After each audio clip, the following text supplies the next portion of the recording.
Welcome back to the 281st episode of the Daily Flip podcast. I'm your host, Alex. Today we're going to be flipping through some of the top stories, including one about the new Soviet America, quote unquote, how the president is actually really immune from certain criminal acts, which maybe they shouldn't be. And I think that those two tie together, talking about the power of the government and the centralized nature of it. And then also, the last article is going to talk about Biden's brain trust, the three main advisors that are helping him out through this campaign season. And of course, we went today with our daily delight, a story meant to leave you feeling positive and ready to take on the day. But that's enough rambling for me. Let's jump in to our daily debate. So, as we have matured as a country, as we've gone further down this road of capitalism, and let's be clear, I think that there are some valid concerns when it comes to having a capitalist society that has too many the government has too many hands in the capitalist cookie jar, so to speak. And this is actually more of a mixed economy than pure capitalist economy or a free market, so to speak. And when we get to this point, we have to really evaluate, is the government intervention good or bad? Is some of the protectionist policy good or bad? Is the directly steering of markets good or bad? For you free market absolutists out there, including myself, or at least, let's be clear, I'm a free marketer with some exceptions here or there, especially around monopolies, because we want competition to stay in place. I know some libertarians would make the argument that the market couldn't correct itself without government intervention, and sometimes even the government helps with that when they have these different industries that come to them and say, hey, we need to include these regulations, and then they can box out the smaller companies that would be able to come in because you need certain economies of scale in order to actually fulfill the government regulation or rule that they're putting in place. I understand all of that. But my question to you is, have you seen the effects of this mixed economy in your life? Is there a certain place or product that you have seen that would not survive without the government? Are you in an industry that is heavily subsidized by the government and you've seen this direct intervention? I want to know. I feel as though, we can talk about it on a larger scale, we can theorize about it, but sometimes having the direct understanding from people that are actually in the industry, that are dealing with certain EPA regulations, that are dealing with certain OSHA regulations that actually interfere rather than improve the business, can go a lot further than us just talking from 20,000 feet up. So if you have any of those comments, throw them down there. Love to hear people's stories. I try to respond to some of the stories, especially when people give a little bit more of a personal side. If you're opening up, well, I want to acknowledge that. I want to make sure that we talk about it, and I also sometimes relate stories that people say in the comments. So let's jump to our first article that comes from the American Conservative. The headline reads, "You have no idea how Soviet we really are." So this author is actually breaking down an article that came by the way of Neil Ferguson, a historian. And in the original article, Neil Ferguson is talking about the parallels that could be found between the current U.S. and the Soviet era of the 1980s, late 1980s. And while some of the comparisons are apt, fair enough, I can hear them. Other ones, they may be a little bit, forced in the way that the Neil Ferguson, but also the author goes on to expand on them. So this idea that we are like the Soviet Union, do we have as much oppression of people? Are we willing to jail our political enemies as much? No. I know there's contention about that nowadays, but even if you were to include some of the examples now where high-profile people are getting lawfare thrown at them left, right, and center, or even just the use of the legal system to go after people, even if it's not to be successful, just to hamstring them, that is not quite the same thing as having a dedicated agency which is meant to drum up charges and then continually doing this and sending people to gulags, and not just prison, but keep them so isolated away from the population that they can't have any influence whatsoever. Now, once again, I'm sure that some people would disagree with that analysis, but we're not at the point of Soviet Russia. And not to mention that our politicians don't do it as openly. They're not as heavy-handed. And I understand that sometimes they were crafty about it. Oh, this is a state dissident. They're saying things that are bad. It's not as though, even though we have the term misinformation, it's not as though yet we're going around saying, oh, well, they're putting out misinformation about our great United States of America. They need to be jailed for that. We're not at that point yet. And to completely glaze over these things and just focus on the negatives, I feel as though it does a disservice. That doesn't mean that the author who is criticizing the other author, Neil Ferguson, doesn't have at least some points where we need to take this into consideration. So let's jump to their first one that they're talking about, which is the economy. That's the first point that they want to really hone in on. Quote, in the case of the economy, for example, it is the most Soviet thing about America really that our projected federal deficit exceeds 5% of the GDP. So he's actually asking this question, and he's saying, is this actually the most Soviet thing that Ferguson sees within the U.S. economy? Quote, as Ferguson notes, Ferguson bemoans the insertion of the central government into investment decision-making processes presented by the Biden administration's industrial policy. Well, that is definitely true. I definitely think that different protectionist policies, as well as different stimulation bills, such as the CHIPS Act, and I have touted and talked about how Biden deserves credit for the CHIPS Act, and I understand people on both sides of the aisle have issues with the spending that comes about because of it. Some people are worried about the protectionist policies, the people who are really free marketers, but from a geostrategic standpoint, we need to reduce our reliance to some degree. We used to be the CHIPS leader, now Taiwan is. We have to reduce our reliance on Taiwan. We're actually making strategic partnerships with them. We're having the insiders come and help make the fabs here in the United States.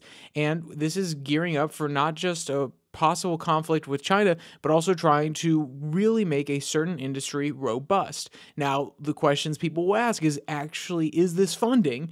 Is the centralized government motion saying, hey, we're going into this industry and we're going to provide tax subsidies and we're going to lower the cost for certain people? Is that actually going to make the industry super robust?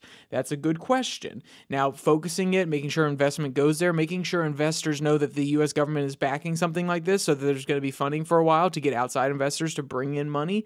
Sure, those are all good things that you could argue for. You could also say that these industries might not survive if the U.S. government has to cut funding for them in the future, whether that's because we have to start addressing deficit issues and we have to start cutting funding places, whether it's because we no longer see a geostrategic interest in that market, but we're saying it's still a good market, hey, but we don't need to defeat China anymore. They basically imploded, or they already won the conflict, so we don't need to have such a robust system, or we're just not capable of it anymore. Then if those industries don't have that funding and they don't survive, is that really robust? I'm not saying they won't survive. I'm saying these are considerations that we have to take in place when we are steering funding from the federal level down into certain industries. And it is definitely a play of a centralized government.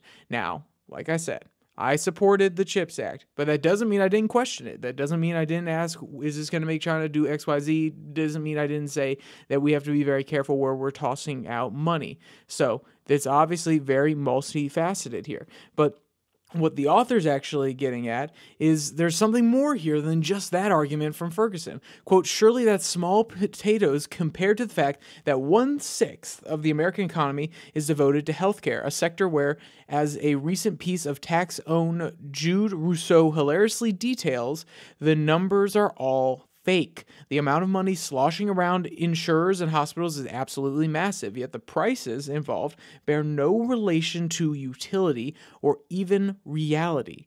In exchange for devoting such a big chunk of our economy to medicine, what do we get in exchange? The occasional miracle and a lot of overtreated octogenarians and routine care at inflated cost. So these are very interesting points for sure. Now, is that actually analogous to the Soviet Union?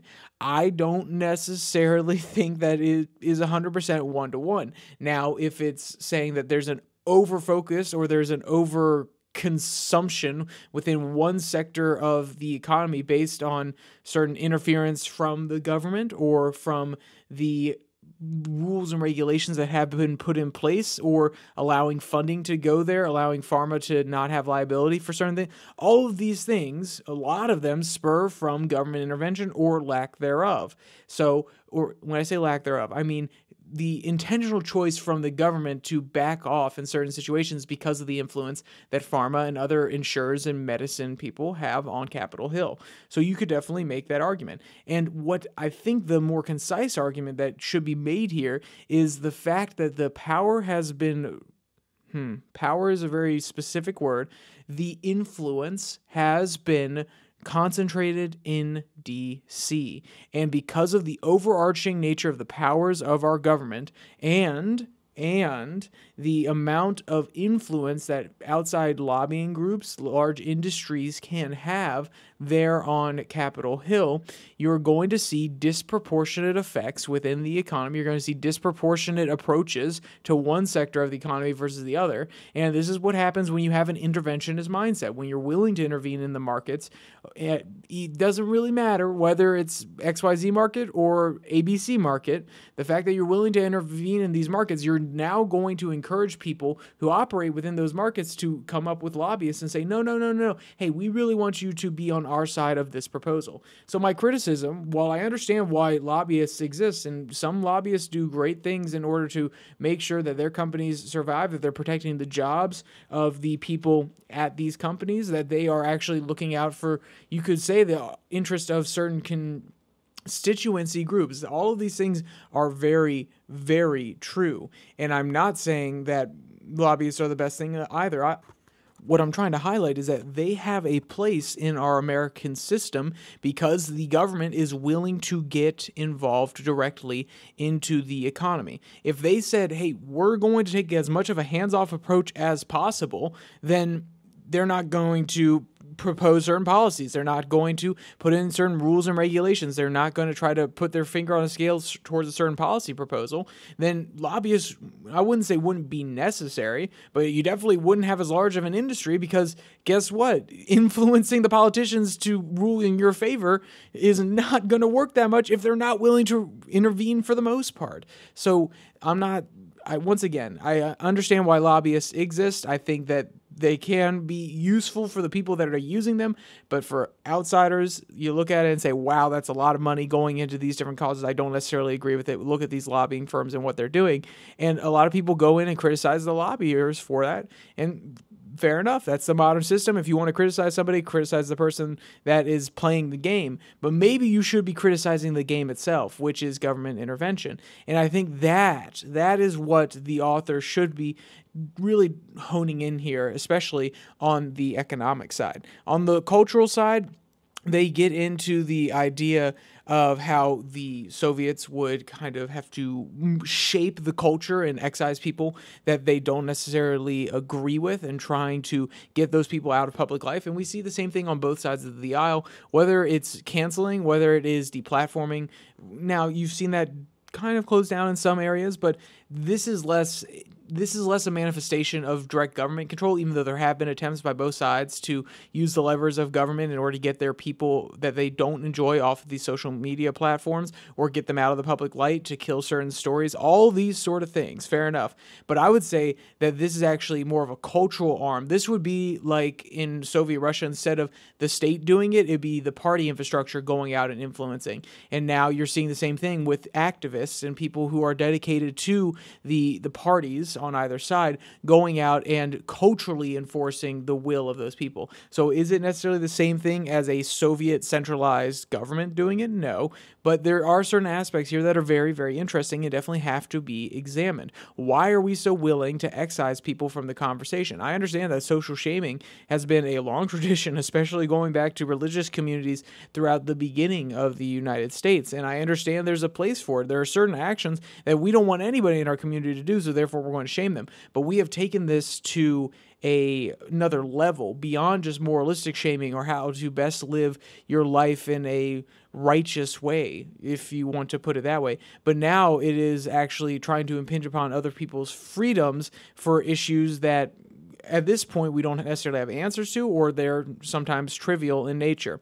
Now, I do understand, I've said it a million times throughout this article that we're reading, but also throughout the beginning of this podcast. I understand both sides, but you cannot deny that both sides are being overly overly dramatic when they talk about the issues that saying certain things will cause, and then willing to completely ban the conversation or try to excise people from these certain groups or certain platforms in order to make sure that that conversation isn't propagated. Whether or not you like it, and I understand that liberalism taken to an extreme equals individualism, and we can't just pretend that everybody has a true perspective and that everybody is speaking truth and their own truth that should be propagated, put out there, that it is the best for society. That's fair enough, but you have to leave it up to the free market of ideas in order to actually test out those, and you can't just excise it from the crib. You can say, okay, hey, we've tried this out in the past. We know it's not good. Let's not focus on that. We don't want to give that person air and light and attention. But when it's just in the crib and people are experimenting, I think it's a little bit more dangerous to, especially when we start using the tools of government. Like I mentioned, both sides have tried to do this in order to get certain people taken off of, whether it be platforms on one side or it be major publications on another, or even party apparatusi, is that the right way to say that? Get rid of the people that they don't like within the parties or within different institutions that these politicians frequent. That is very, very dangerous, and that is terrible. But that doesn't mean that just because that's happening and that's terrible, that it's okay to just do it on the cultural side. I think, of course, we need to make sure we have a common ethic. We have a culture that is not depriving us morally and not encouraging depraved behavior. Of course, we have to focus on those sort of things. Otherwise, we will continue to downslide. But that also doesn't mean that you can be super moralistic and overly righteous and declare that only your way is the right way and suppress all the ideas, like I said, in the crib. So these are very interesting parallels, even though they're manifesting themselves in very different ways. In the Soviet Union, if you said the wrong thing and you were a dissident, you're not allowed to speak. You are taken, like I said earlier, to one of the gulags. And now we're creating isolation chambers for these people. We're creating bubbles online for them where they have to go start their own thing. They're not allowed to come into the public square, talk about their terrible ideas, and then get shut down. No, they live in their own little echo chambers now where they feel as though they're actually right. They have their own supporters around them, and then they can be allowed to fester like a disease underneath the moist, dank Band-Aid that you're putting on it, trying to pretend that everything's okay versus putting it out in the sunlight and letting it get disinfected. So I think very interesting parallels, very different solutions, and it's obviously going to lead to very different outcomes. But there is the point that I was getting at, that the centralized nature of the Soviet Union and the political class and how they exert their power there was much more structured and much more harmful, in my opinion, than in the United States. But that doesn't mean that our political class here isn't afforded different protections and a different status and class than the average everyday person. Even though they may not have as much centralized power, that doesn't mean that there isn't a sort of, yes, I'm part of the political class. The rules for thee do not apply to me. We saw some of this. We saw the hypocrisy. We've seen hypocrisy throughout all of politics because people are people. People are human. They're going to make mistakes. They're going to be hypocrites, or they're going to believe they're above the rules, or they're just going to slip up when they've said something, because they say a lot of things, and then they end up doing something different. But there are still cases all throughout COVID, all throughout history, of politicians getting away with things that they should not get away with. Whether you agree or not that Obama had the right to use the drone war as he did, or go about the drone war as he did, the killing of American citizens, Alawaki. I'm sorry if I'm mispronouncing his name. I just read a briefer article on it the other day. Or whether it be the fact that Joe Biden had classified documents, and the only thing that stopped the prosecution from going forward from her was the fact that they didn't think they could actually secure the prosecution because of who the person across them, and the defendant, would be. They didn't say that it wasn't illegal. They didn't say that what he did was perfectly fine. What they said was, we do not think we can get the prosecution, and federal prosecutors don't often bring cases they don't think they can win. Or whether it is the various trials or different arguments, especially the classified document one, which is the most legitimate. It has all the other ones, they're contentious, they're trying new legal theories, they're very conveniently timed, there's no doubt about that, but the classified documents one is the one that has the most weight behind it. But the point's not here. I'm not trying to be here to actually litigate all of those. I'm actually talking about the fact that the political class is able to normally get away. Why is the Trump situation outrageous? Especially because he is a former president. Normally, when the former president steps away, you let things be. And then he decided to run again. Now, the argument would be, let him run again. I think if you're going for a normalized institutional approach, which is we do not want to persecute or go after previous presidents or people who have left the public eye for doing things that they did while they were in office. We want to get them if we can, but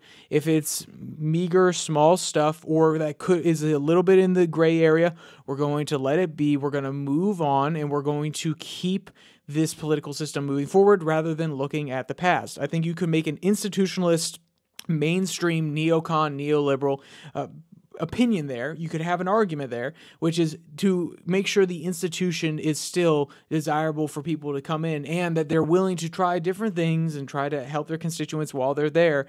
They may do things that are a little bit in the gray zone, and we don't want to prosecute them afterwards for it because we believe that they have served their country. They can't do any more damage. Whatever the argument you want to go for in that vein would be, it would be something akin to the fact that the past is the past. They did their time, and then we're not going to address it anymore. Whether it's the Clinton stuff and lying in front of Congress, whether it's the Nixon and the Gerald Ford coming in and actually pardoning him, there has been this institutional bias to, hey, it's in the past, let it sit. Now the idea of presidential immunity is being brought up in the Supreme Court. And this is where our next article comes from. Is Trump shielded from criminal charges as an ex-president? A nation awaits words from the Supreme Court.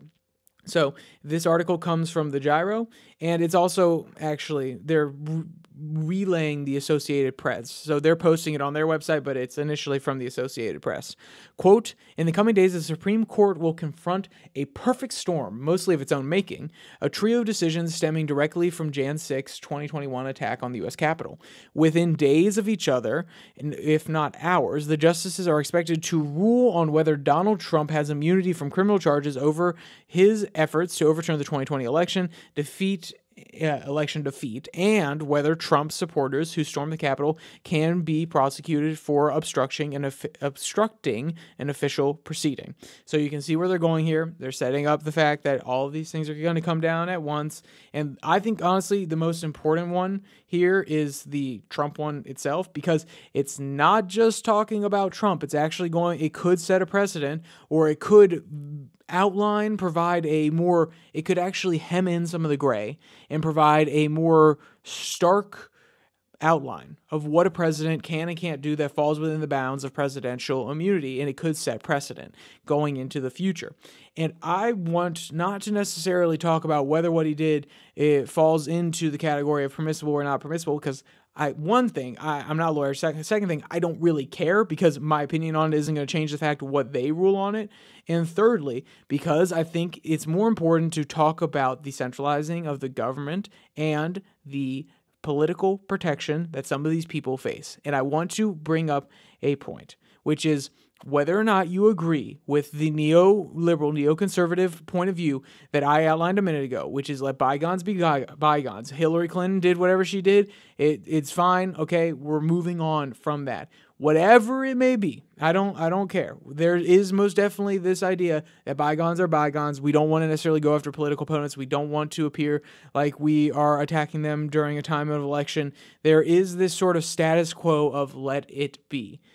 You can have that perspective, and you can say, okay, we need to really strengthen up these presidential protections, that the president who could do things that may feel as though, especially in the case of, putting together a coalition to go into a different area and start something akin to a war, whether it's a special deployment, as some presidents have called it in the past, or whether it's an outright war. We need to actually we need to ensure that these protections are strong. Just like when sorry, I was thinking about the quote here. When Trump went after al-Baghdadi, and Obama went after bin Laden. Sometimes we got approval from the countries that were involved. Sometimes we didn't, and that could be considered international. That could be internationally problematic, but also under U.S. law, there's some gray area there. And if they really wanted to be prosecuted for some of them, there could be a case made. Would it actually win?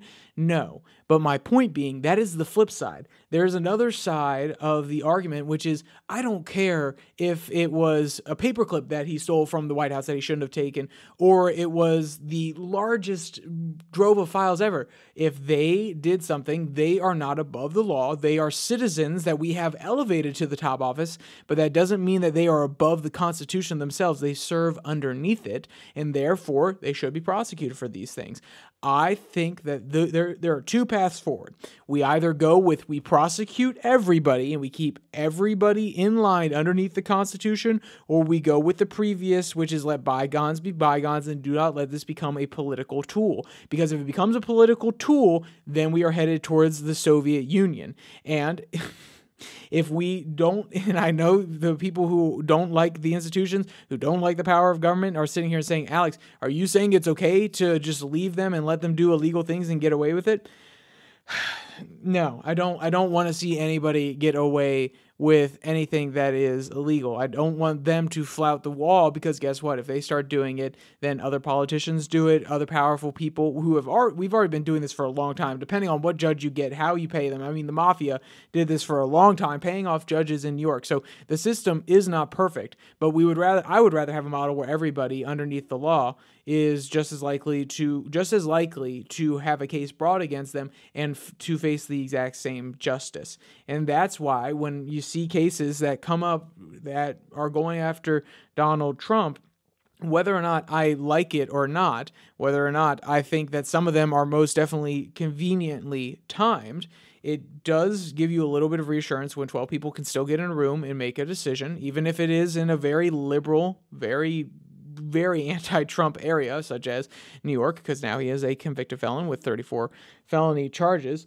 But it also provides reassurance when even the president's son can basically, they brought back the verdict within a day. And the only thing that's concerning, if we're opening this door, is the fact that the prosecutor didn't come after Biden, even though they said that there was evidence to do so. They just didn't think they could get the conviction. So for me, it feels like the door is opening, and it feels like, okay, we're allowing all of these things to go forward. We're actually not just sitting here and saying, oh, no, they're above the law.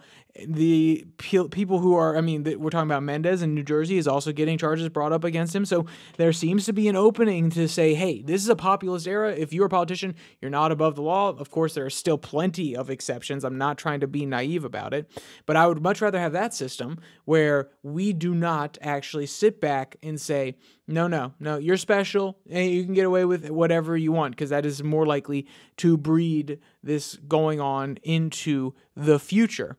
But that is my ideal world. And to prosecute every single person is not always possible. There are underhanded ways, and there are different legal gray areas in which people operate and expand the power of government, rightly or wrongly, depending on what your view is, that sometimes can be beneficial, and actually we don't know 100% whether it is illegal or not. And if we open up the door and we start saying that we can attack these gray areas and one side's going to attack the gray area for the other side and vice versa, then that becomes a politicized system versus the opposite, so here's what I would rather have. I'm going to put it this way.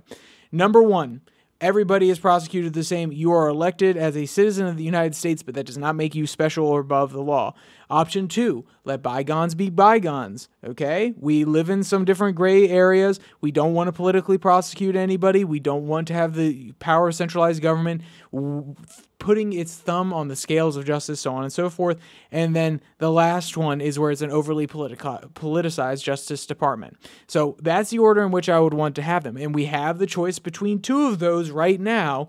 And it feels as though we're going in the middle path, which is, no, let's just, you know what? Let's just use the tools of government against our political enemies. And that is going to get us closer to the Soviet Union than anything else in the first article, at least in my opinion. If you want an interesting insight to some of the Soviet machinations when it comes to the legal system and how they view the legal rights of their citizens, the trial at Tokyo, I believe, I don't actually have, I do have the copy with me here, so let me pick it up very, very quickly. It is over on this shelf here. The Judgment at Tokyo by Gary J. Bass. I would say go read some of the excerpts there from the Russian justice who was at the tribunal of the Japanese war criminals, and you can have a very interesting insight into the Russian legal mind. It is honestly a little bit scary. But my point being, we do not want to head down that road, and that will be the largest slip in the direction of Soviet centralized government control versus anything else that I mentioned in the very first article. So let's jump to our last article. It's a very quick one coming from, well, it's not actually a quick one. It's a pretty long one, but it comes from the New York Times, and we're going to make it a quick one.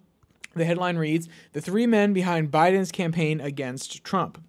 So they have them listed out here, and there are three very, active gentlemen who have been with Joe Biden for a long time. We're talking about Mike Donnellan.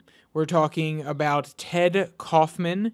And then we are also having the last person sprinkled in here, Mr. Klain. So, respectively, Donnellan is 65, Kaufman is 85, Klain is 62. So, kind of running in that same sphere as Biden. And they are all of the, I don't want to say the same tact. They have different disciplines. But what I think is very interesting is that this inner circle is very, very Biden-esque. They all look similar to Biden. They all have perspectives that have been built up over the years working with Biden. They are a team of old-style politicians, and yet they are heralding a president who's trying to be a new age defining or pivot point in the Democratic Party. At least it feels that way policy-wise, not necessarily rhetoric-wise, but especially policy-wise. So it's very interesting that his inner circle, which is hard to breach, they literally point out here multiple times, that it annoys the people who are not in the inner circle to see this inner circle.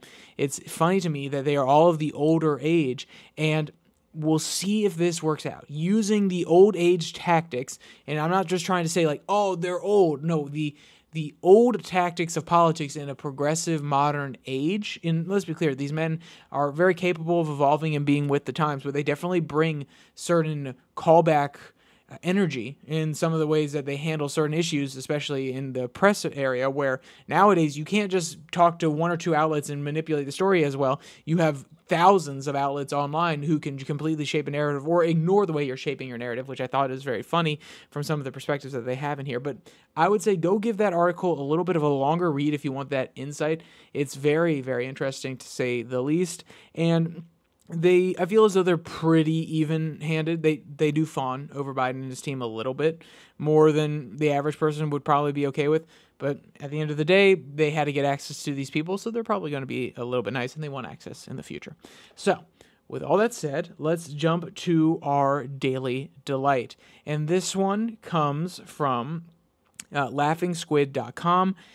The headline, "A pet-sized piano for cats and dogs that releases food when the keys are pressed." And I know it's not a product promotion. They are not sponsoring this. It was just adorable when I heard the headline, and then I looked into it a little bit more. And yes, you can teach your cat or dog to play Beethoven's Fourth if you really wanted to. So this is an interesting one. They have the little chimes, their little miniature keys. They have a picture in here of it just at a coffee table, and the dog's just sitting there. He's like, "Wait, can I play yet?" And imagine you say 4 o'clock. Okay, 4 o'clock we have our piano lesson. They press the button, and then they get their snack. Then again, if they're smart, they'll learn and they'll just go over and play it to get their snack. But maybe in an ideal world, you could train your dog so well that they can get their own snack at that time. And I don't know. It's interesting to say the least. It's amazing what products we come up with, especially when there are pet parents involved. So, with all that said, thank you for joining me for all of these articles. If you want to read any of them, especially that New York Times one or the Daily Delight, all of them will be linked in the description below that like and subscribe button. Also down there, you can find the podcast on Spotify, Pocket Cast, Google Podcasts, as well as Podvine, and the Twitter handle @YourDailyFlip, where I post a Twitter tirade every Tuesday and Thursday. So, with all that said, there's only one more thing to say. Stay safe, don't die.